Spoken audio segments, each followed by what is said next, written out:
한 달째 이어지고 있는 일본 제품 불매 운동이 유통계 전방위로 확산되고 있습니다.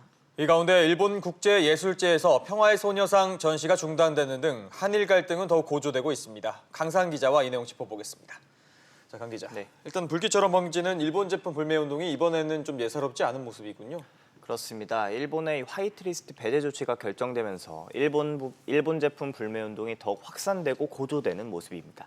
지난 2일에는 이 의약품과 관련해서 일본 의약품과 대체 품목 리스트를 확인할 수 있는 노노제팬 드럭도 생긴 상태입니다. 유통 관련 단체들도 일본 불매 운동에 보다 적극적으로 나서고 있는데요. 국내에서 처음으로 일본 불매 운동을 공식화한 한국마트협회는 낚시와 골프용품 업체를 대상으로 불매 운동 참여를 독려하고 있습니다.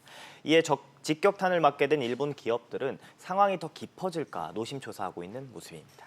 네, 주말에는 시민단체를 중심으로 반일 촛불 시위도 열렸잖아요.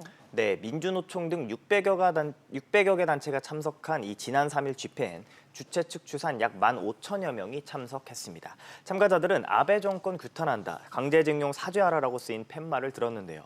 이들은 일본의 행보는 한국을 경제, 군사적 하위 상대로 길들이겠다는 속내를 드러낸 것이라고 강도 높게 비판했습니다. 오는 15일 광복절 광화문 광장에서 대규모 집회가 추가 예고된 가운데 집회는 전국적으로 번지고 있습니다. 이렇게 반일 감정이 격화되면서 일본 정부는 우리나라에 대한 여행주의보를 내렸다면서요? 네, 어제 일본 외무성은 이 홈페이지에 서울과 부산에서 시위가 열리고 있다며 여행객들은 시위 장소에 접근하지 말라고 이렇게 당부를 했습니다. 예. 신중하게 행동하라고 이렇게 주의를 당부한 건데요. 일본의 수출 규제로 시작된 한일 갈등으로 한국 내 반일 감정이 격렬해지고 있다는 게 이유입니다. 외무성은 지난달 주한 일본 대사관에서 벌어진 분신 사건 등을 거론하며 긴급 연락을 위해 외무성 국외 체류 신고 적자 시스템에 이 신고 전자 시스템에 등록하라는 주의를 줬습니다. 일본 외무성이 이번에 발표한 주의 환기는 앞서 지난 4월 광원도 대규모 산불과 3.1운동 100주년 당시에도 발표됐습니다. 네, 그런가 하면 일본 최대 예술제에서 평화의 소녀상 전시가 중단됐다고요? 네, 평화의 소녀상이 일본의 최대 예술상인 이 아이치 트리엔날라에서 출품된 지 사흘 만에 사라지게 됐습니다.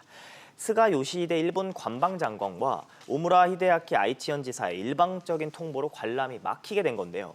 현재 전시장 입구는 5m 높이의 가벽으로 막힌 채 출입이 통제되고 있습니다.